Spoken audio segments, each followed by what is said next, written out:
అస్సలాముఅలైకుం వరహమతుల్లాహి వబర్కాతుహు. Hi hello welcome to my channel అండి. ఈరోజు అయితే కనుక నేను స్పెషల్గా ఇంట్లో పిల్లల కోసము కాజు బిస్కెట్ అనేది చేస్తున్నానండి. కాజు బిస్కెట్ చాలా సింపుల్గా చాలా టేస్టీగా ఉంటాయండి. ఇలా గుంతగట్ట తీసుకోవడము, ఇలా గుంతగట్ట తీసుకున్న తర్వాత ఇలాగ తీసాం కదా, ఇది దీనిపైననే మళ్ళీ జస్ట్ ఇలాగా అంతే, మనకి ఏది అవసరం లేదు. అంటే కాజు టైపు చూస్తున్నారు కదా, కాజు టైపు ఇక్కడ రాలేదనుకోండి, జస్ట్ అంతేనండి బాబోయ్, చాలా సింపుల్. చూస్తున్నారు కదా, వావ్, కాజు చూస్తున్నారు కదా. ఇంకా ఇవి నూనెలో వేసి మనం ఫ్రై చేసామనుకోండి, బిస్కెట్స్, కాజు బిస్కెట్ రెడీ. సింపుల్, చాలా సింపుల్.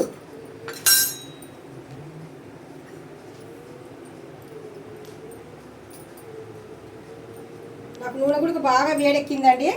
ఇప్పుడు ఇంకా నూనెలో ఫ్రై చేయడమే లేటు. చూస్తున్నారు కదా, మీకు ఇంట్రెస్ట్ ఉంటే లాంగ్ వీడియో చూడండి, మీకు బాగా తెలుస్తుంది ఎలా చేసాము ఏంటి అనేది. కాజు అన్ని బిస్కెట్లు రెడీ చేసి పెట్టుకున్నాను ముందుగానే.